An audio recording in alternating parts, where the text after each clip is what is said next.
Amém. Então vamos lá. O estudo dessa noite vai falar sobre o livro de Cantares de Salomão. Cantares de Salomão é o nome latino dado a esse livro. Porque, na verdade, quando nós buscamos no Antigo Testamento, quando nós buscamos na Bíblia judaica, nós vimos que o nome do livro é Cântico dos Cânticos.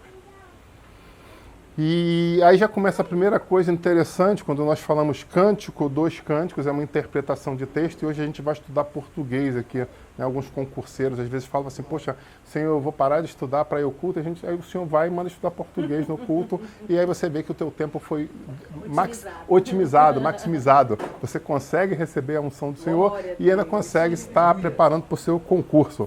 Amém? Então, quando a gente pega Cântico dos Cânticos, qual é a primeira interpretação que a gente tem aqui na língua portuguesa? Existem cânticos, fato. E dentre esse universo de cânticos, nós vamos separar o cântico dos cânticos. Na língua hebraica, isso seria colocado de uma forma superlativa, né? É o cântico, né? É o principal deles, né? É o maior de todos. Então, esse é o super, é o principal deles. Aí você fala, por que você está falando isso, pastor? Porque se a gente pegar lá em 1 Reis, capítulo 4, versículo 31 ou 32, se eu não me engano, acho que é o 31, né? Vai falar exatamente, se você pegar e puder ler, eu até agradeço, 1 Reis 4, 31 ou 32, que vai falar exatamente sobre a quantidade de cânticos e de provérbios que Salomão escreveu. Alguém achou aí? Pode dividir conosco? Era ele ainda mais sábio do que todos os homens e do que Etã, Israelita, do que Emã, Midarda, filho de Maom. 32. E disse 3.000 provérbios, e foram os seus cânticos 1.005. Perfeito. Então foram 3.000 provérbios mais 1.005 cânticos. Então você vê que a gente está entre 1.005 cânticos escritos pelo homem mais sábio do mundo. Aqui está a nata. Aqui está o principal. Está o principal deles. Você parou para pensar que diversos reis paravam para ouvir o que ele tinha a dizer? O que ele escrevia sobre botânica, sobre diversas coisas, ele foi visto, ele era venerado praticamente pela sua inteligência, pela sua perspicácia, sua capacidade de construção. A rainha de Candace, da Etiópia, veio de longe viajar só para escutá-lo. Exato. Para ver o quão, né, sim, qual a veracidade mesmo de tudo que ela tinha. Porque a fama muitas dele histórias. Lá. Então ela foi, deixou eu ir pessoalmente ver o quanto isso é verdade. E ela falou, é muito mais do que aquilo que me contaram. É muito mais do que me contaram, exatamente. Então, esse homem era um homem que marcava a história. E ele escreveu muita coisa extraordinária. Mas aí você vê que a escola rabínica escolhe a nata para trazer para nós. E essa nata, eu te chamo a reflexão, porque é um dos livros menos ministrados dentro da igreja evangélica. É um livro pouquíssimo ministrado. Se você pegar e ver quantas ministrações foram dadas, você pegar no YouTube, você vai ver, é pouca coisa, em detrimento a outros textos, você vê sobre o livro de Cantares. Por que isso? A gente vai trabalhar isso essa noite. O porquê esse tabu tão grande sobre a questão do livro de Cantares dentro da igreja brasileira. Ok? Então, vamos lá, continuando. Primeiro, então, a gente viu que a gente está falando do principal e estudou aqui interpretação de texto para chegar a esse consenso. Mas existem duas escolas de pensamento quando se fala sobre Cântico dos Cânticos. É importante também falar sobre isso para você entender. Por quê? Existe uma escola que vai falar que esse é um livro somente literal, traduzindo, é a história de Salomão falando sobre o amor dele a uma das suas milhares de esposas, mas que entre aquelas milhares de esposas, você vê que teve uma que marcou ele de uma forma diferencial, que é a Sunamita. Então alguns falam, não, é a história de amor de um homem para com uma mulher. Perfeito.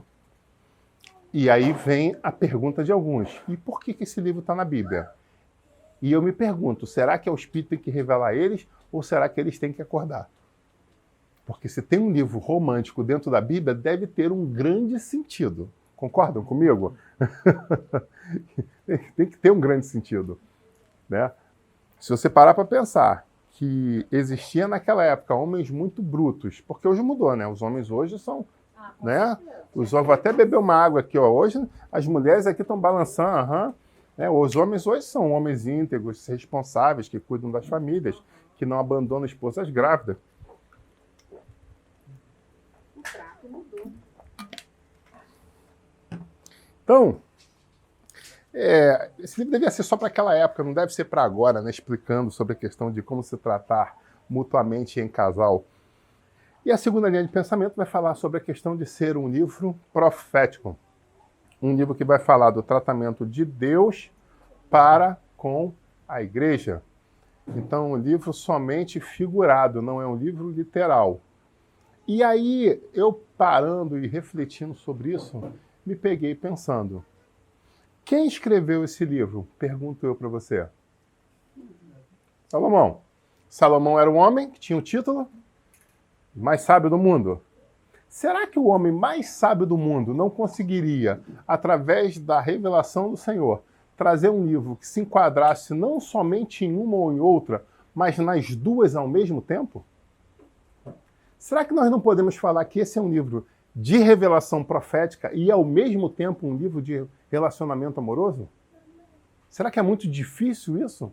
Será que tanta gente fica batendo cabeça, tem que ser isso, ou tem que ser aquilo, e não para com calma e consegue enxergar que essa mesma literatura pode ter as duas abordagens, sem nenhum problema? Então é um livro que, sem prejuízo a nenhuma das duas, em certos momentos vai falar de uma forma profética messiânica, e em outros momentos vai falar sobre relacionamento interpessoal. E as duas de uma forma extraordinária. Então eu não consigo entender porque vários pensadores continuam tendo essa característica de ter que defender uma bandeira pura e simplesmente. Bandeira? Eu tenho um juramento, eu defendo essa aqui. Ok, enquanto na terra eu defendo ela. Mas a minha pátria, eu estou aqui emprestado nessa pátria, mas a minha pátria principal é a pátria celestial. Então eu não preciso defender uma bandeira presbiteriana, batista, assembleiana, com linhas do outro. Não. O que eu preciso é entender, me debruçar diante do Senhor para entender a revelação da santa palavra dele. E muitas vezes as pessoas esquecem isso, se defendem, se fecham em feudos. Não, o pensador da minha igreja fala isso, eu tenho que defender essa tese, ponto final. E ele literalmente traz uma rubrosidade sobre os seus olhos, né? E não quero enxergar mais nada, eu quero enxergar só se tem um foco de luz ali, é o ponto final. Eu não quero pensar mais em nada. Até mesmo porque há de se convir que essa geração é uma geração muito preguiçosa no seu trato mental. É uma geração, eu acho que nunca nós passamos por uma situação de tanto, eu não vou falar de burrice, mas eu vou falar de robotizar. É a geração do Google. Pergunta ao Google, o Google responde. Pergunte ao Google, o Google responde. Eu lembro que, né, eu e minha esposa, que estamos aqui, somos os mais anciãos quase da igreja, nós vimos o quê? Que quando nós precisávamos fazer pesquisa na escola, nós tínhamos que marcar com o grupo para ir a uma biblioteca específica para lá lançar a mão das enciclopédias para ter direito ao conhecimento. Tinha mais condições financeiras, comprava Barça. Quem tinha, eu vou até melhorar. Quem tinha um poder razoável comprava Mirador. Quem tinha bastante dinheiro comprava a Barça, que era o a mais, né? Então você tinha lá uma enciclopédia desse tamanho na estante, que todo ano eles lançavam um adendo para você, que você era assinante, você ainda recebia um adendo de alguma coisa que possa ter vindo mudado ali. Então era assim que você tinha direito. Agora não, a geração atual eu estou na dúvida de uma coisa, eu pergunto ao Google. O problema não é perguntar ao Google, o problema é você ter ciência do que está vindo como respostas, qual é que tem um pensamento realmente que venha te trazer um alicerce. Então essa é a grande reflexão, não é você procurar um meio de pesquisa como o Google, o Bing, etc. A grande questão é o que está vindo nas primeiras linhas de pesquisa é a verdade absoluta? Essa é a reflexão que eu te faço. Fora os sites que hoje em dia tem com muita facilidade trabalhos prontos, né? Sim, sim. Bom, o que mais que a gente tem? Então a gente já viu isso aqui. existem duas linhas de pensamento, nosso objetivo é o quê? É entender que os dois podem andar juntos. Vamos ver se isso encaixa ou não. Sim, sim. E é a próxima linha aqui, ó, entre os 1.005 cânticos e 3.000 pós-breves, compilou os melhores. A minha esposa é muito maneira, né? Que ela pega os esboço, aí ela fica tipo assim... Senão ia mal. Beleza, então fala sobre a Páscoa. Ser professor casado com professor é complicado, né? É igual jurista, né? Vou defender pelo artigo tal, aí o marido deve ficar, pelo artigo tal. O que foi? Não, o artigo tal era melhor, você podia ir por aqui. Não, mas eu vou defender aqui a tese. Então, não, mas o pensador tal diria isso, não é verdade? Então, advogados casados ficam nessa situação. É puxado. Assim como o professor de educação física, quando a pessoa chega e fala, tô com uma vontade de comer um quindim, o outro 500 calorias, não sei quanto de glicose. Mas... Deve ser bem chato esse negócio. Meu amor, vamos comer uma pizza? Não, vamos comer o quê? Frutos do mar. Mas tira a lasanha de frutos do mar, deixa só os frutos do mar mesmo, por causa da questão de proteína, caroteno. E aí, meu amigo, deve ser complicado o negócio, hein? Então, o judeu tinha um costume de ler esse livro numa das 4 principais festas de Israel. E eu pergunto a você, que festa é essa? A festa da Páscoa. Então você pergunta, mas por que o judeu lia um livro romântico na festa da Páscoa? E aí a gente estava, né? Minha esposa me fez essa pergunta, mas por que exclusivamente na Páscoa? E nós paramos para pensar. Nós não fomos no Google, nós fomos pensar. Muito interessante isso. E aí vamos juntar aqui os pauzinhos, vamos pensar. Bom, o que é a Páscoa? Pergunto eu para você, visto que estamos numa aula. É a libertação do povo de Israel. E por que falar sobre esse livro de amor, que pode ser, como eu falei, nas duas vertentes, de homem para a mulher, ou você parar para pensar sobre a questão profética? Por que ler na Páscoa? A Páscoa é o símbolo de libertação na história de Israel, que é comemorada até hoje de uma forma muito emblemática e aponta para a libertação principal através de Jesus. Tanto que em Jesus se inicia, ele é o Cordeiro Pascal. Então em Jesus se inicia uma nova forma de se comemorar a Páscoa para os judeus messiânicos. Né? Sim. Eu vou mais além. Você pode falar para os judeus messiânicos, então tem sentido. E para os judeus não messiânicos, que não creem em Jesus, qual seria o sentido? Mas todos eles comemoram a libertação. Mas por que lendo esse livro? Pelo mesmo motivo. Para Jesus. Só que a diferença é que eles creem que o libertador, que o noivo, que o amado da alma deles está por chegar a qualquer momento, e eles leem esse livro numa alusão de um grande amor que se tem pelo amado da minha alma, parece redundante, mas não é.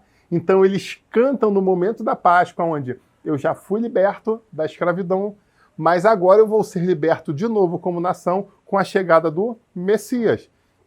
Então, ano por ano, eles, no momento da festa, que eles celebravam a libertação, eles ao mesmo tempo liam profeticamente, olha que profundo isso, né? Conseguimos fazer essa construção. Como noiva esperando o noivo. Aí você pergunta, mas os que criam em Jesus? Da mesma forma, só que agora aguardando o retorno do noivo. Então seria em 2 momentos da história, 2 pessoas, na verdade, esperando a mesma pessoa. Só que um acreditando que o Messias ainda não veio, que virá para a segunda vinda, e a igreja de Cristo, a igreja transformada, a igreja do Senhor, fazendo o quê? Esperando o retorno dele para que nós possamos gozar da Nova Jerusalém. Então, olha que interessante. Tanto nós, como servos do Altíssimo, quanto eles, servos de Yahvé, têm o mesmo premissa, que é o quê? Cultuar ao Senhor na busca da celebração da Páscoa, lendo o livro de Cantares como um adular da alma para que não se perca a esperança, trazendo à memória aquilo que me produz esperança. Amém? Bom, e quando entramos no livro propriamente dito, você vê que ele tem várias conotações. E eu quero convidar a você a abrir lá no capítulo 1 para a gente falar sobre alguns versículos. E nesses, né, convido você, se você ainda não fez, para que você leia todos os capítulos. Né? É um livro rápido, você lê, e um dia, numa sentada, como você diria, né? Numa parada, num cafezinho ali com um pedaço de bolo, você consegue você consegue ler o livro inteiro e refletindo sobre aquilo que foi ministrado hoje. E se você tiver dúvida, você volta e assiste a mensagem de novo, ok? Então, uma das coisas que ele vai falar logo ali no capítulo 1, ele vai falar sobre a pele da sua amada.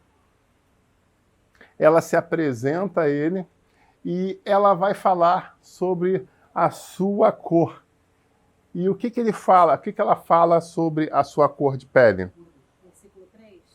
Eu sou morena e agradável, ó filha de Jerusalém, como as tendas de Quedar, como as cortinas de Salomão. Olha que interessante. Aí alguém pode me perguntar, o que são essas tendas de Quedar? Na verdade, ele está falando de um povo, eles são semissemitas, né, que é o povo de Quedar. Eles têm a característica de cuidar de rebanhos.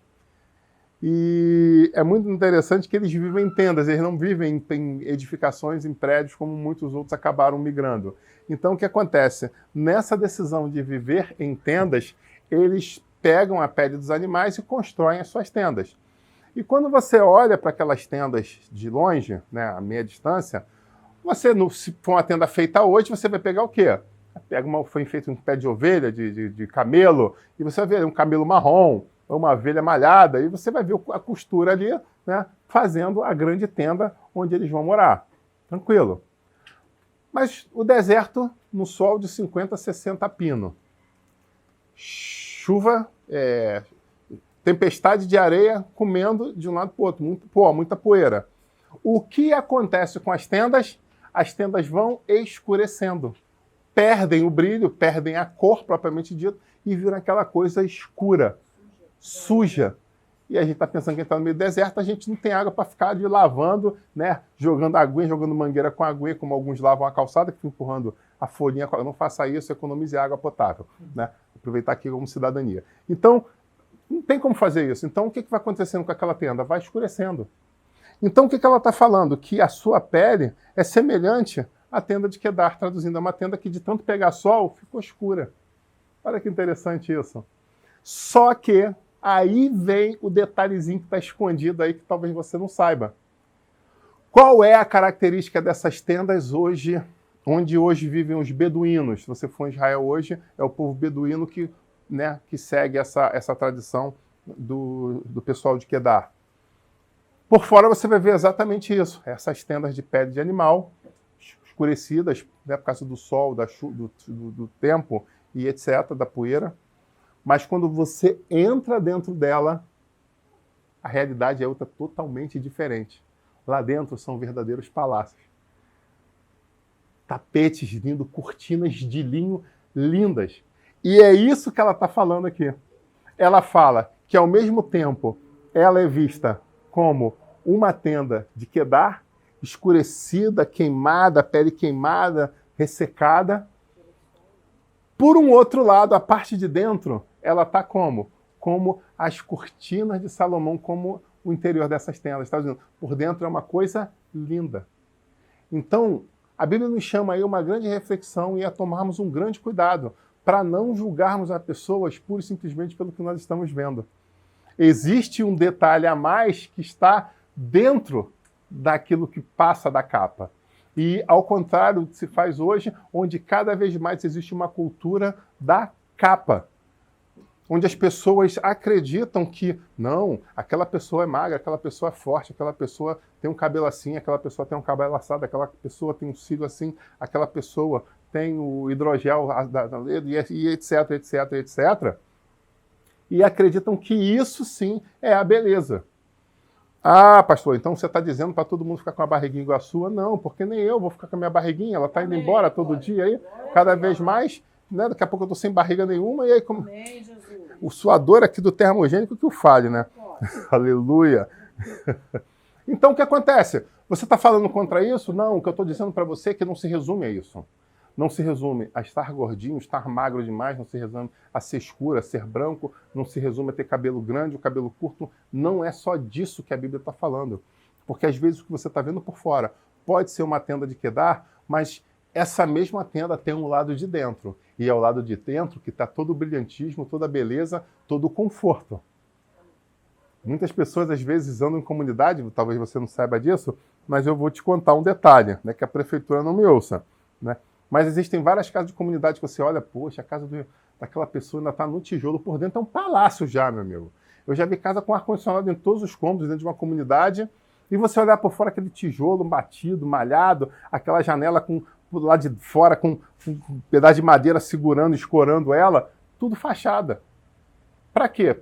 Primeiro, para que, quando a casa está crua por fora, é colocada como em construção pela prefeitura, não é cobrado IPTU. E segundo, para que não haja inveja. Mas quando você entra, é exatamente como isso aqui. Por fora, por dentro, é totalmente diferente. Eu olhei aquilo e falei, caramba, cara. Uma dessas casas, a pessoa tinha um husky siberiano. Eu falei, pô, mas husky siberiano no Rio de Janeiro, meu amigo, isso é maldade, isso é uma crueldade com o bicho. Crueldade com o bicho por quê? Porque ele sente muito calor, mas por que ele sente calor? Aí eu, porque sente calor porque o Rio de Janeiro é quente? Mas quem disse que ele sente calor no Rio de Janeiro que é quente lá de fora? Aí eu, opa, informação a mais. Como assim do lado de fora? Não, minha casa tem ar-condicionado central, ele dorme 24 horas no ar-condicionado. Aí eu falei, posso ser o husky siberiano na sua casa, não? Então elas são lindas e coloridas com cortinas de seda, semelhante ao do Palácio de Salomão. É isso que ele estava falando. Uma outra coisa que eu chamo para você é ler o versículo 2, por gentileza. Beije-me ele com os beijos da sua boca, porque melhor é o seu amor do que o vinho. Bom, como eu te disse, quando você consegue entender esse livro com dois lados da moeda e consegue andar nos dois juntos, você não tem problema, fica muito tranquilo ministrar sobre ele. Porque nesse momento ele está falando da literalidade. E eu vou explicar para você. O que ele está falando aqui é a sensação de um namorado com uma namorada. Ou, isso é porque eu faço paralelo para vocês aqui, mas quando nós entramos na cultura judaica, nós temos uma situação tripla. Qual é essa situação tripla? A situação da corte, que é aquele momento que você conhece, você namora, você conversa, você, né, fica com aquele piscar de olho, né? Aí no segundo momento você chega, pai, mãe, a parada é a seguinte, ó, tem olhado aquela menina ali do outro quarteirão ali e tal, a gente tá conversando, tá indo pra escola junto, e eu emprestei meu casaco para ela, e aí o casaco voltou com o cheiro dela, desde então não durmo mais. Não lavo o casaco. Quem já passou? Para. Tá em que câmera? Tá nessa câmera aqui? Deixa eu chegar perto aqui. Você já passou por isso? Olha bem para mim. Você já passou por isso. Você emprestou o casaco pra menina e ficou depois abraçado, botou no travesseiro, enrolou. Ó! Como é que Deus revela? Em parte sabemos, em parte profetizamos. Você abraçou o travesseiro e dormiu abraçadinho com o travesseiro.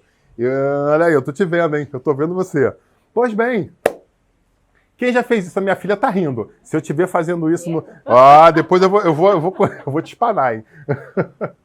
Inventário do armário agora. Né?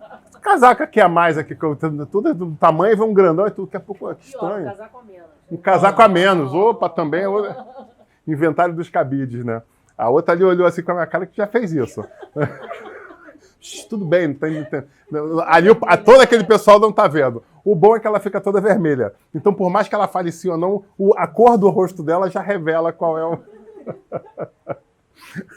Então, bem, eles tinham a questão do cortejar, no segundo momento chamava a família, eu estou interessado nisso, e aí os pais iam fazer as tratativas, e no momento que faziam as tratativas, eles tinham um compromisso, que é o que se chama de noivado. Só que entenda bem, do momento que esse compromisso era assinado pelos pais, considerado era como se casado estivesse. Mas a gente já ministrou sobre isso, e aí, ó, aqui, ó, vou botar aqui em cima, o pessoal da mídia vai botar o link da outra, do lado de cá? Não, do lado de cá. Do lado de cá? Então bota do lado de cá. Vai botar do lado de cá a descrição da outra mensagem que a gente ministrou exatamente sobre isso, sobre o noivo que carregava pedras. Depois você assiste lá, muito edificante, muito reflexivo, né?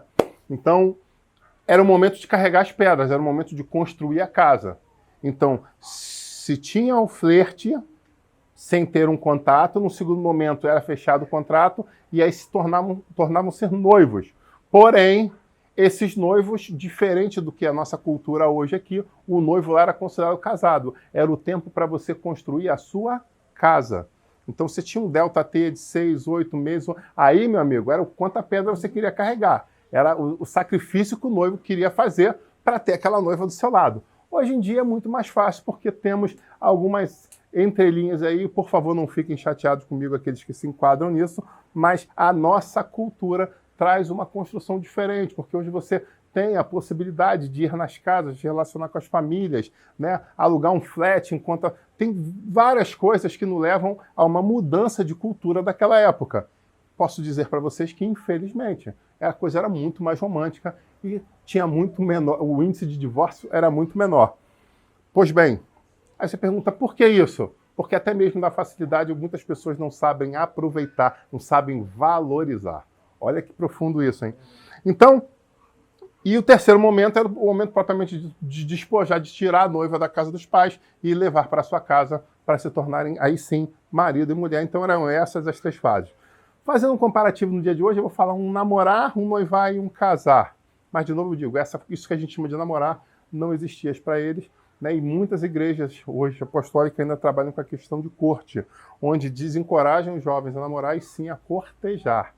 Eu tive o prazer, no ano de 2000, a fazer a corte para minha esposa durante 5 meses, e aí tomamos a decisão de casar 2 meses depois, né? Foi muito interessante. Não, por 2 meses e noivamos por 5, para na sequência nos casar. Então essa é a questão da tenda, e a gente chega na questão do beijo. Deixa eu dizer uma coisa para você, o que é o beijo na boca? O beijo na boca é literalmente a possibilidade de encostar fios desencapados. Às vezes a criança está perto aí, eu vou pegar leve. Você não tem que expulsar as crianças do quarto, né? Nem os pré-adolescentes. Então, um bom beijo tem a capacidade como se você colocasse 2 fios desencapados e fechasse o circuito. Então, agora é hora de olhar para a câmera e falar assim, marido, beijo. Olha aí, ó, o ponto eletrônico aqui. Eu vou esconder eu vou parar de botar as mensagens na nuvem. Que a criança não vê. Ela está falando sem com o microfone desligado e vocês não estão ouvindo nada. Vocês só estão me vendo e ela tá falando. Fala aí, mano. Não, foi um recado aqui, maridos, beijem as suas esposas. Vocês principalmente aqueles que já estão casados há bastante tempo, que não dá aquele beijão, assim, com dor de pia há muito tempo. Aqueles beijos que não se dá na frente de criança. Pode beijar com força. Se não estiver beijando, é que o negócio está sério. É interessante que alguns fazem entrevista aos filhos para saber qual é a história dos pais, né? E se você perguntar às minhas filhas, às vezes a gente está em casa e aí sai aquele beijão instintivo. E aí você começa a ouvir os ruídos, né? Para isso aí, vai pro quarto. Já começa, filho é uma raça, né? Filho, aí já começa a gritar, calma aí. No momento de vocês vão ter o de você. Mas o que a gente faz com isso? Sabe, vocês estão erotizando as crianças? Não, a gente está mostrando o caminho correto a se seguir. Porque tem muita gente com essa desculpa de que eu não beijo na frente dos filhos para não erotizar as crianças, mas não beija em lugar nenhum. Não beija em público, não beija no cinema, não beija.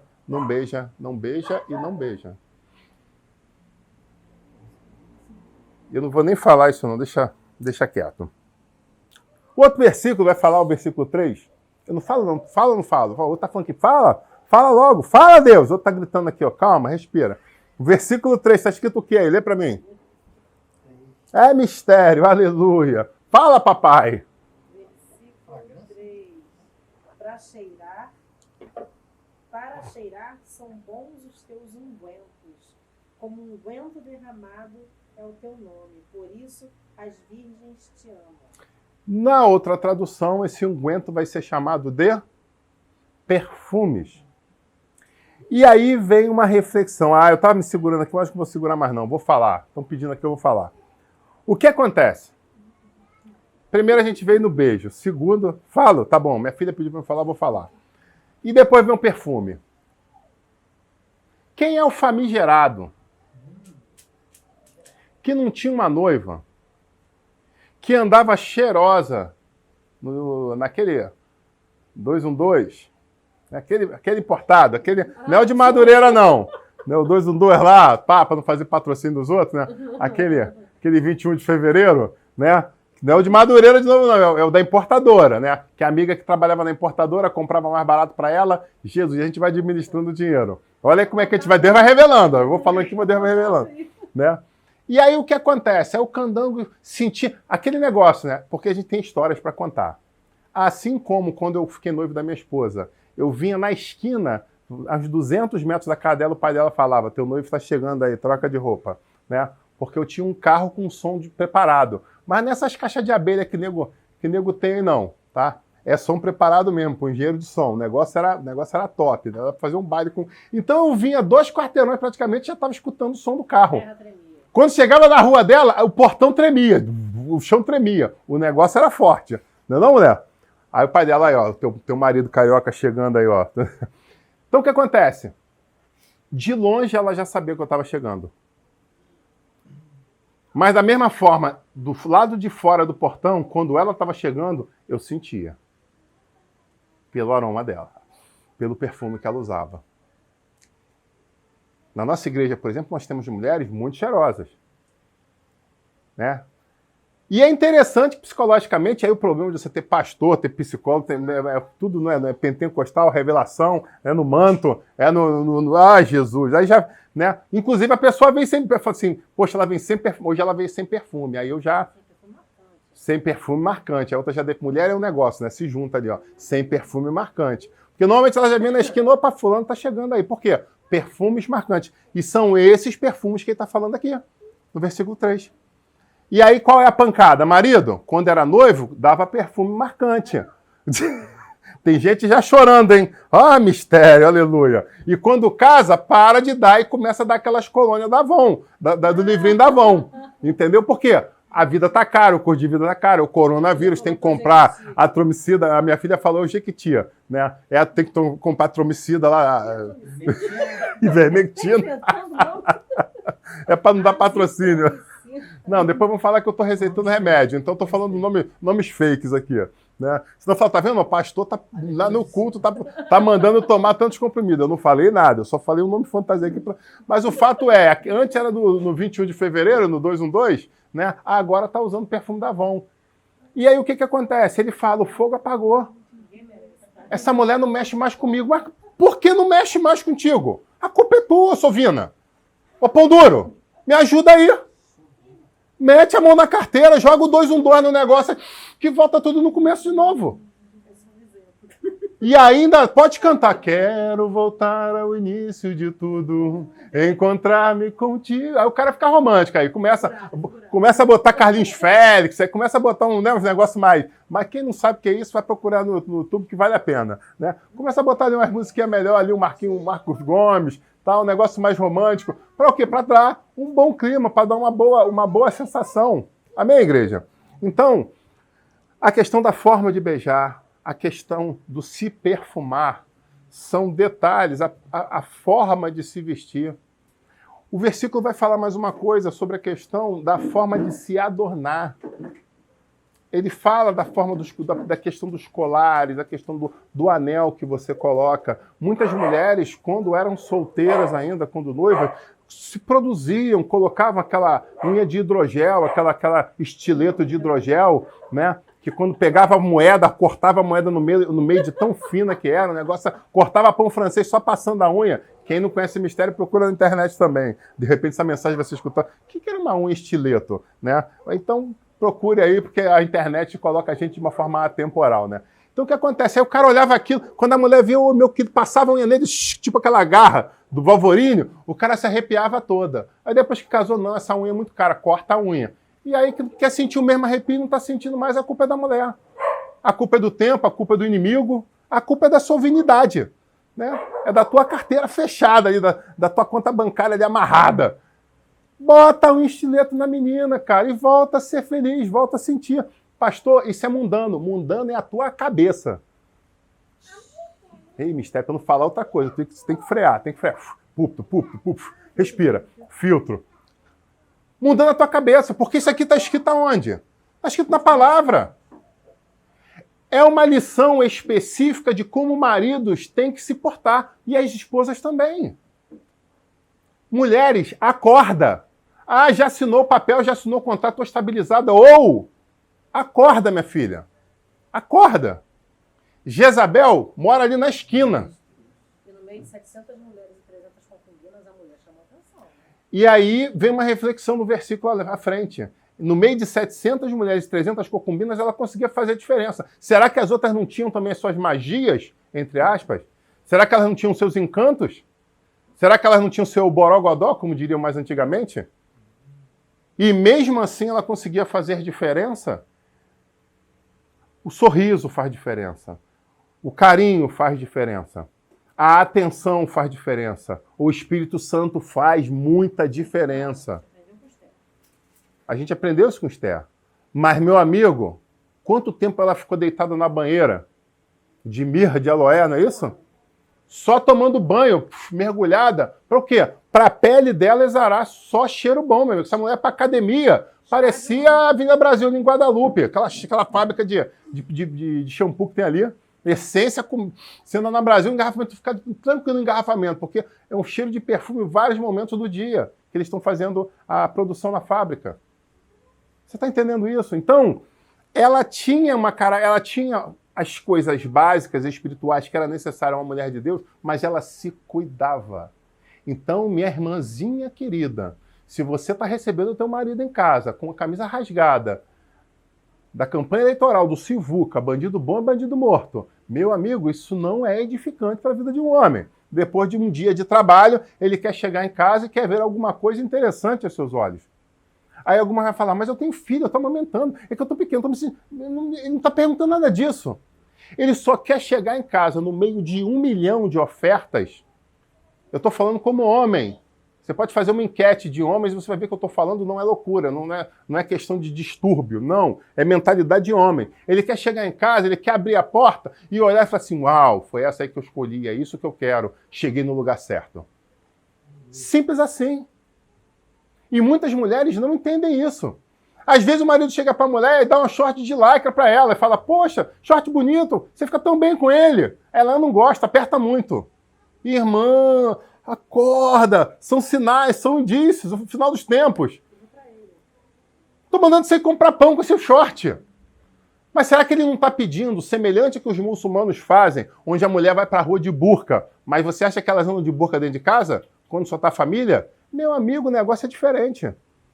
Você pega entrevista ao mundo muçulmano, você vai ver. Dentro de casa, elas usam a roupa, é maquiagem, joia, perfume, cílio. É ali, a família tá vendo os filhos e o marido.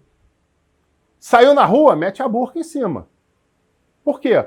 Os que estão fora não precisam cobiçar o que é do meu marido. Então tem mulheres que em casa se ficam de qualquer jeito e quando saem na rua, saem como se fosse uma vitrine de shopping. Que isso? Será que isso é de Deus? É isso que o texto está falando? O texto não está falando isso. O texto está falando.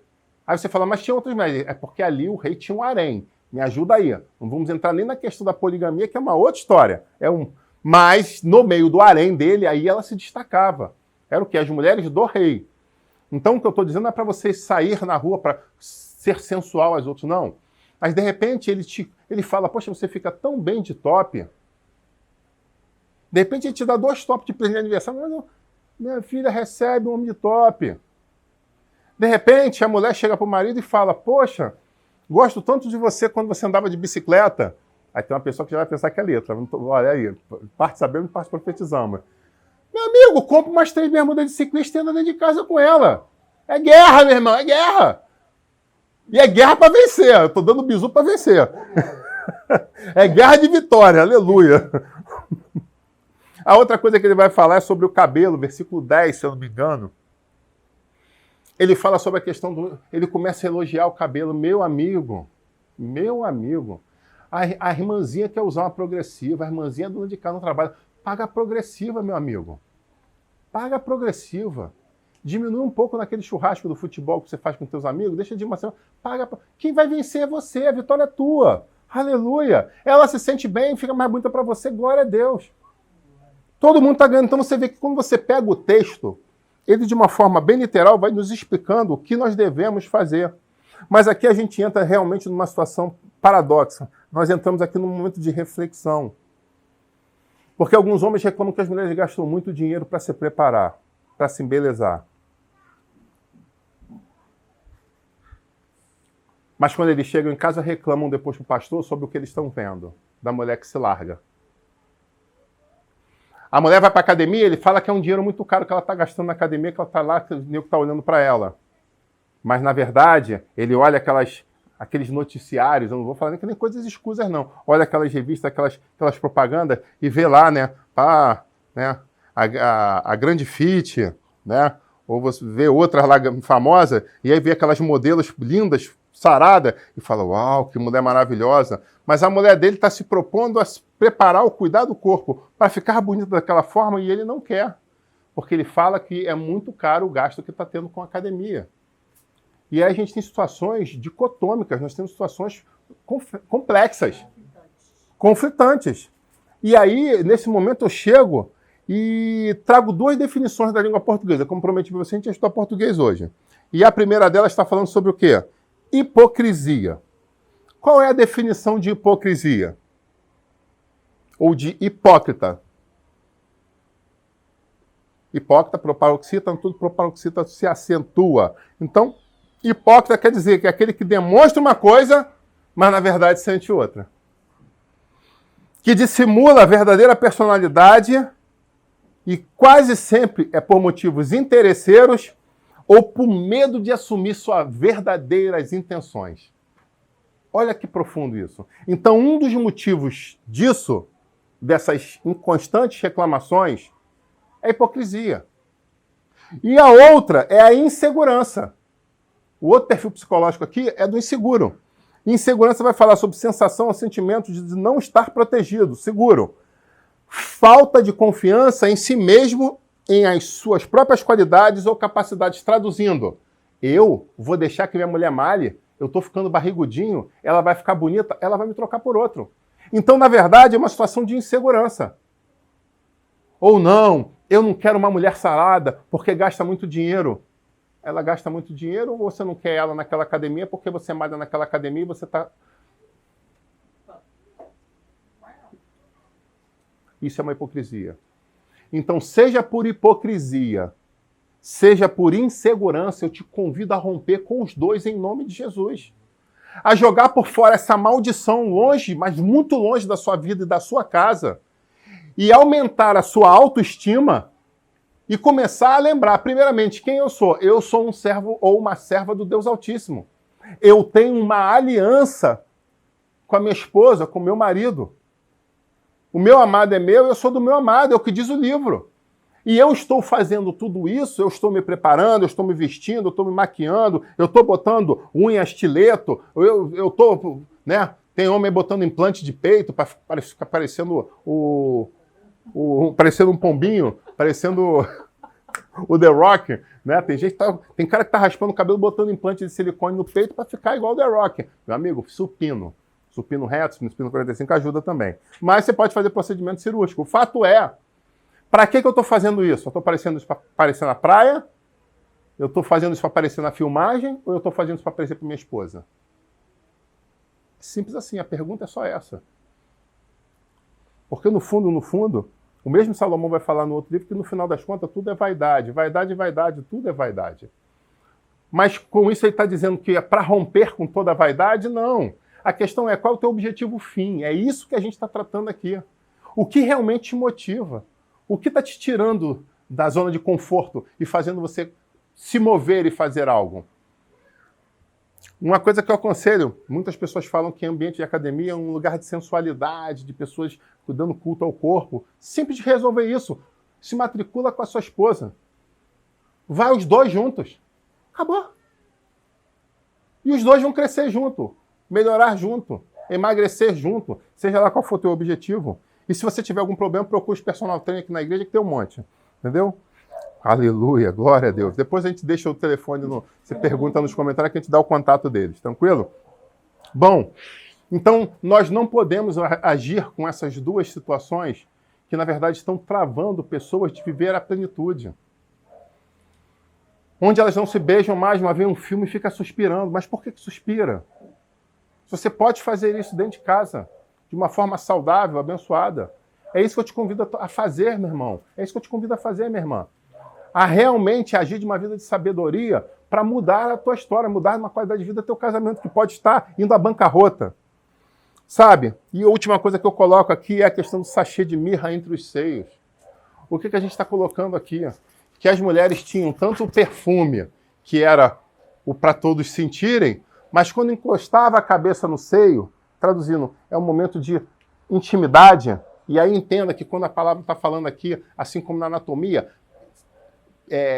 seio, peito, quando ele fala de seio, é o quê? É essa parte central, né? É esse V que nós temos que encostar a cabeça no seio, né? É encostar, reclinar a cabeça de uma forma carinhosa. Então, quando você traz uma pessoa, o que as mulheres faziam? Colocavam um sactelzinho no cordão, uma pedrinha de mirra, para o quê? Para exalar um bom cheiro, para o homem se sentir aquilo de uma forma mais sensual. Olha que bonito.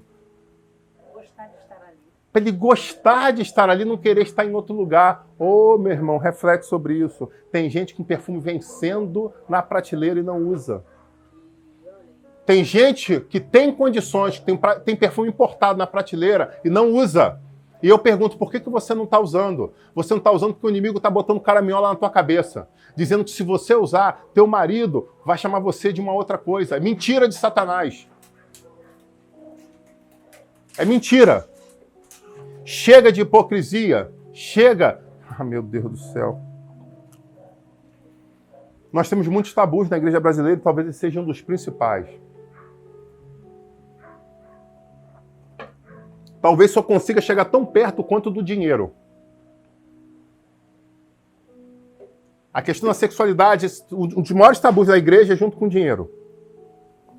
Precisamos romper com os dois para que coisas maravilhosas aconteçam. Domingo eu vou ministrar sobre isso. Amém? Domingo eu vou falar sobre essa questão das finanças. Hoje eu vi uma coisa muito interessante na internet, botei no grupo da igreja. Eu quero chamar essa igreja a refletir. Quero chamar essa igreja a refletir. Pois bem, você não é uma piriguete se você se arrumar. Oh, aleluia. Sabe? Indo mais à frente no texto, a gente vai ver uma outra questão. Eu vou pular para você. Como eu falei, eu quero que você leia o livro. O nosso objetivo não é dar a administração do livro como um todo, mas trazer um panorama de uma reflexão. E eu convido você a ir lá no capítulo 5.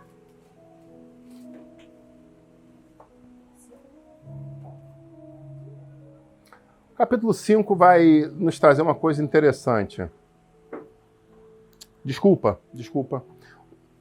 Versículo 4, né? Eu estou com vontade de chegar no ponto alto, no clímax. Mas no capítulo 4 ainda, ele vai falar no versículo 3 ao 5.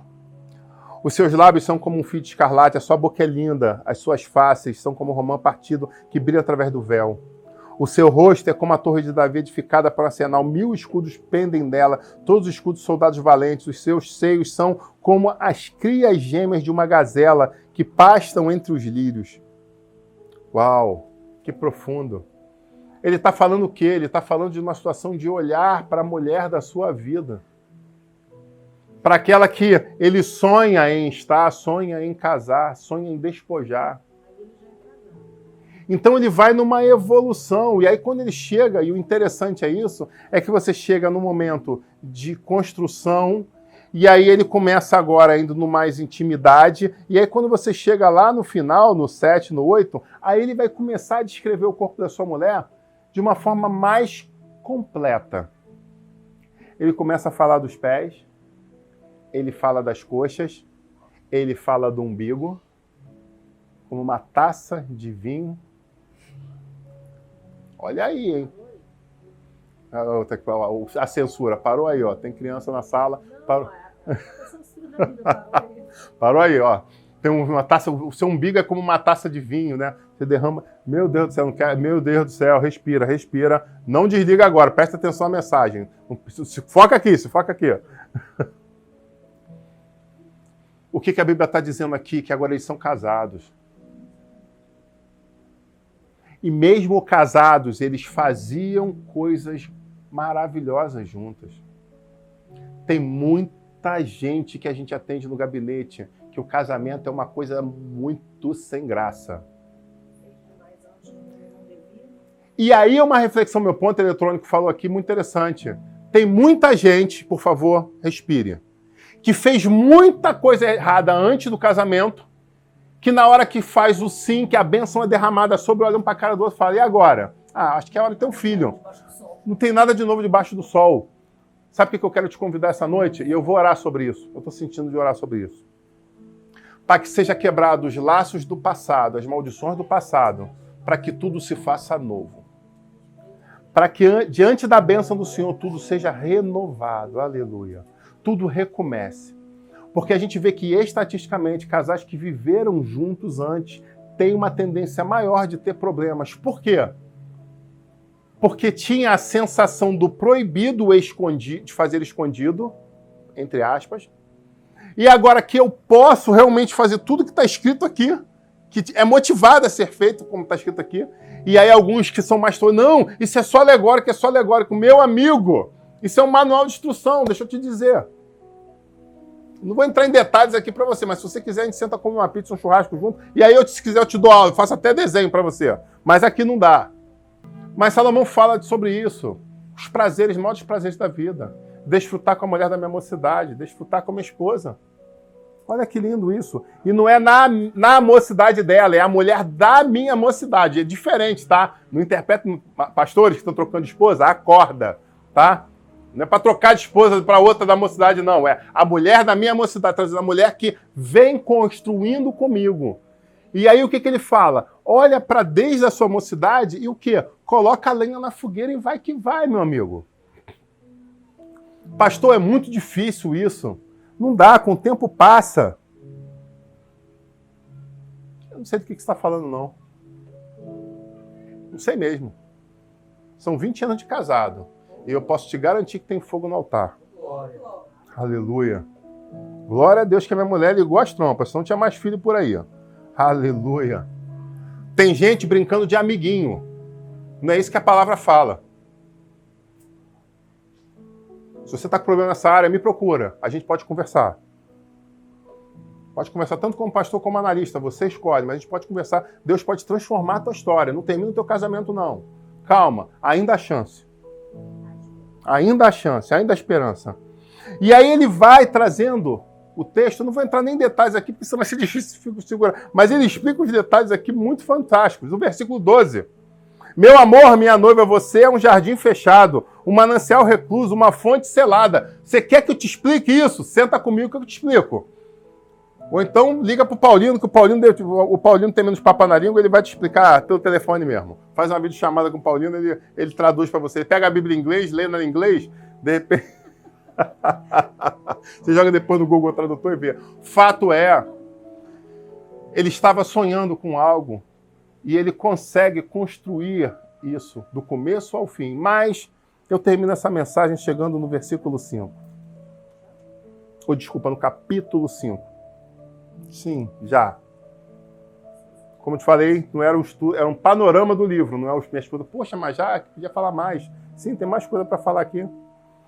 Tem muita coisa bonita nesse livro. É um livro pequeno, porém muito grande, né, por assim dizer.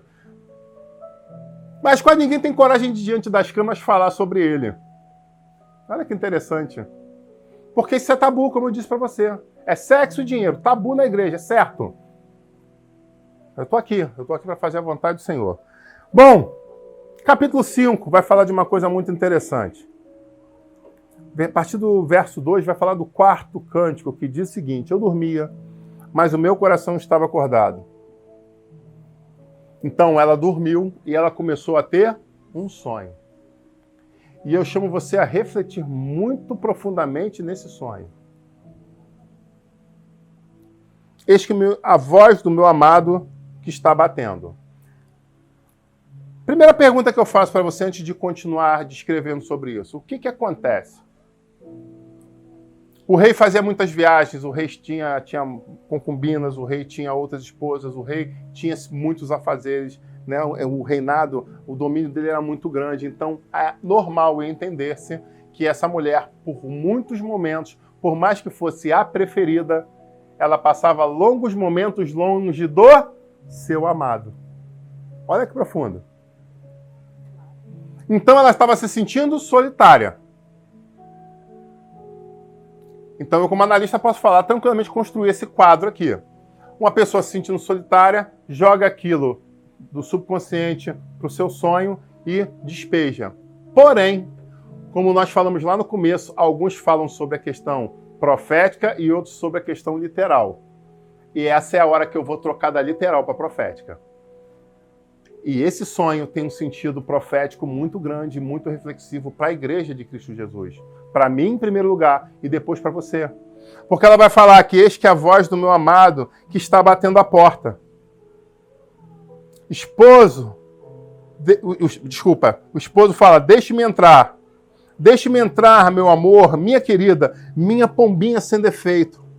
Porque a minha cabeça, que estou aqui do lado de fora, está cheia de orvalho, característica de Israel. Durante muito momento do ano, à noite tem muito orvalho. Das gotas da noite. Então ele estava chegando em casa. Perfeito? E ela estava sozinha. Óbvio. Mas qual é o detalhe que eu te chamo aqui?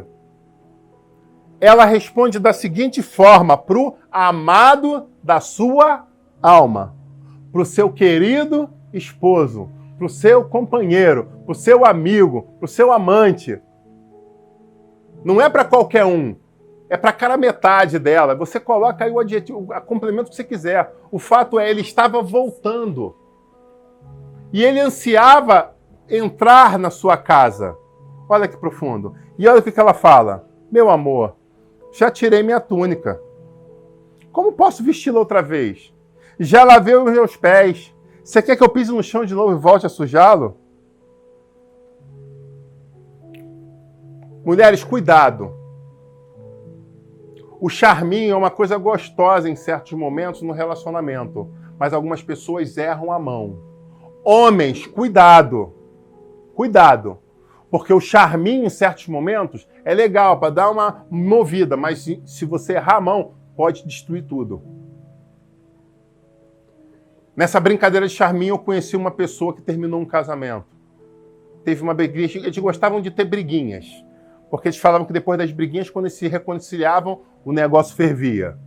Aí eu na época, eu era solteiro ainda, amigo de faculdade. Sério isso, cara? O negócio não parece muito interessante, não.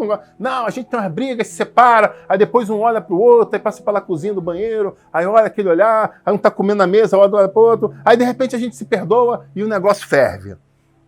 Tá bom, cada um com o seu cada um com a sua vida. Eu não era pastor na época, não ia dar conselho matrimonial para ele. Solteiro, não era pastor, né? Não cabia a mim fazer isso. O fato é, teve uma dessas brincadeiras de briguinha que não acabou na mesma noite, foi pro dia seguinte. Eles iam trabalhar no mesmo ônibus. Um foi lá para frente, o outro foi lá para trás. Eu falei, e se ela não deu o braço a torcer, eu também não vou dar. Aí no outro dia na faculdade, e aí, cara? Cara, sei não, hein? Sabe não o quê, cara? Não, eu e minha esposa estão com problema. O que, aquela brincadeira de vocês, Gia?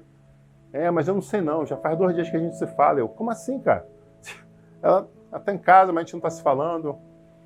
E aí eu cheguei mais tarde, já tinha ido dormir, e ela pegou um ônibus antes. E você? Foi lá falar com ela? Não, eu também vou esperar. 3º dia, 4º dia, 5º dia. Quando os menos esperavam, estava saindo de casa. Tudo começou com uma brincadeira de charminho. Cuidado. Portas abertas ao mundo espiritual, meu amigo, tem dimensões que você não... não vou abrir só uma frestinha aqui, você não tem tamanho do demônio que passa por essa frestinha. Se liga nisso. O fato é, ela vai e começa a fazer charminho. Não, eu já tirei a túnica, não sei o quê. O que ele fala? O meu amado meteu a mão pela fresta. E ela do lado de dentro. O coração estremeceu. Traduzindo, ela estava morrendo de saudade dele. Morrendo de vontade que ele entrasse. Mas o que ela fez? Manteve a posição do charminho. Pergunto eu para você. Por quê? Por que manter essa posição? Pois bem, vamos ver o que acontece no texto. Versículo 5. Depois disso, aí ela resolve o quê? Eu me levantei, para abrir a porta ao meu amado. As minhas mãos destilavam mirra. Os meus dedos deixaram escorrer a mirra preciosa.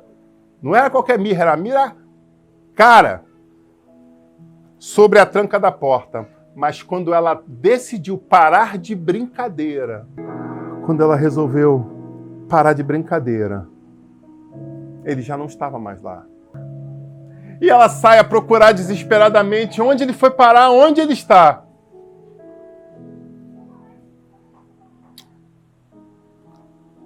Abri a porta ao meu amado, mas ele já tinha se afastado e ido embora.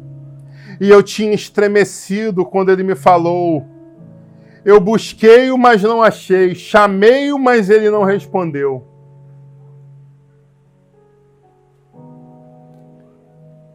E é óbvio que eu paro nesse momento e lembro do livro de Apocalipse.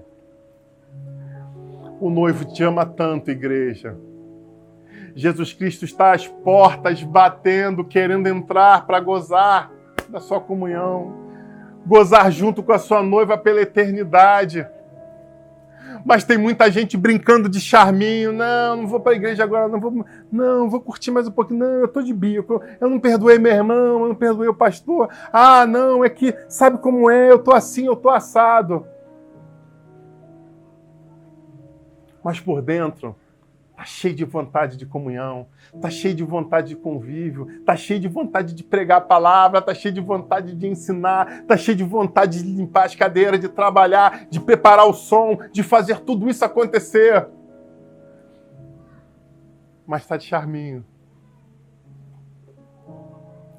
Porque acredita que a qualquer momento que seja, os pastores, os obreiros, a igreja vai ficar ali. Ah, pelo amor de Deus, volta, por favor, volta. Nós estamos com saudade de você. E estamos mesmo com saudade de você. Mas, de novo, eu digo, o noivo batia a porta. E ele tentou passar, inclusive, a mão pela fresta, eu acredito que tentando abrir a tranca, mas ela tinha toda a condição. E a palavra fala que ele bate a porta. Mas cabe a nós abrir. É isso que está escrito no texto. E ela brincou com o fator tempo. Porque muitas pessoas acham que tem todo o tempo do mundo. Mas a palavra de Deus fala que o arrebatamento da igreja será num piscar de olhos. E ninguém sabe o dia a não ser o Pai e o próprio Senhor Jesus. Onde ele subiu para preparar morada para nós. E ele falou, espera, seja fiel, seja constante, seja firme, seja superabundante. Esteja como um servo fiel, fazendo tudo aquilo que eu me coloquei, eu confiei em você. Cuide das minhas coisas, cuide da minha obra, cuide da minha igreja.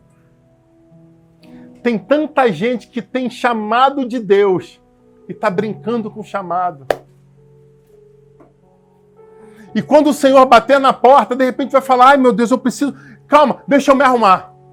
Deixa eu arrumar aquilo que eu deixei desajustado. Deixa eu arrumar aquilo.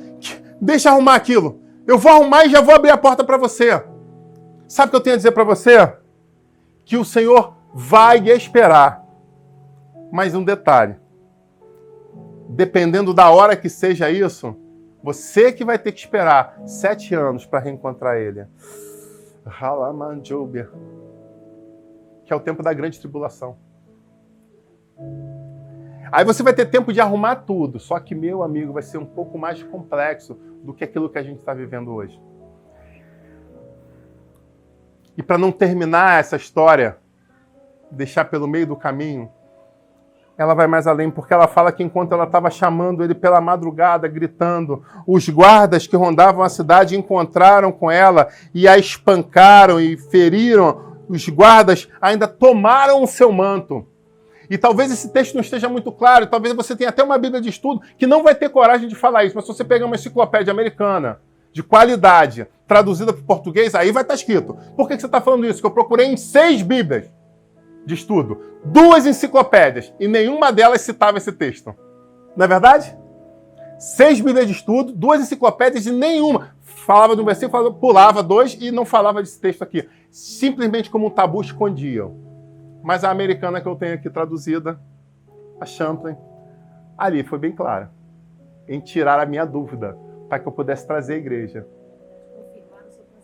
confirmaram o meu pensamento. Eu tinha um pensamento, mas eu não queria trazer uma tese sem ter um alicerce para a igreja, para que se tornasse uma heresia, para não se tornar uma heresia e trazer uma heresia à igreja. E ele falava bem claro, essa característica era dada às prostitutas. Então, quando os guardas viram uma mulher com um manto bonito, um manto, né, caro, o que eles olharam? Uma prostituta à caça da próxima vítima. E o que eles fizeram? Espancaram ela, arrancaram aquele manto caro que ela estava e a deixaram seminua na rua. Quadro de humilhação. Como eu te disse, esse livro é literal em umas partes e proféticas em outras. E eu termino exatamente te chamando a refletir sobre isso. Muita gente está brincando com o noivo batendo na porta. Ah, não, mas é tão cansativo fazer isso. Sair para entregar comida para... Ah, é tão perigoso, o coronavírus está matando. Eu levo as minhas filhas. Estava conversando numa reunião de pastores sobre isso. O que a gente faz? Eu falei, tem escolha? Eu saio para entregar comida para os miseráveis na madrugada e levo as minhas filhas junto. Se eu quê? Eu levo as minhas filhas.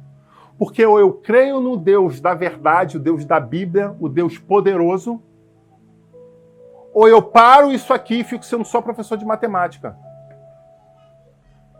Que, sinceramente, dá muito menos trabalho. E olha que matemática é difícil. Hein? Amém, irmãos? Amém? Aleluia. E ainda dou cálculo vetorial ainda.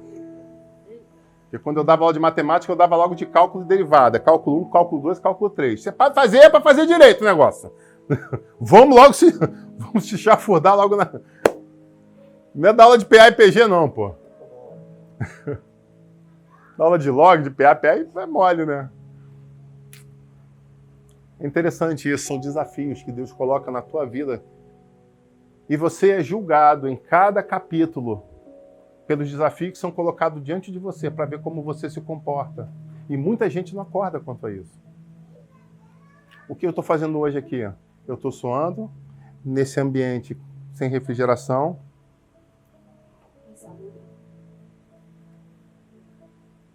Cachorro latindo, às vezes, porque uma pessoa brincou do canal, brincou comigo hoje. Pô, tô escutando mensagem, de repente eu parei, escutei o cachorro latindo. Aí quando eu fui ver, o cachorro não estava latindo. Quando eu fui ver, era um cachorro latindo no vídeo.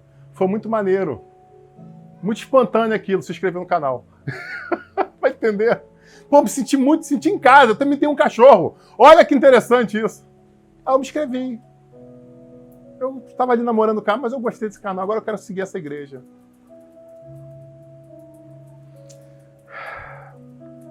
Eu quero convidar você a tomar cuidado.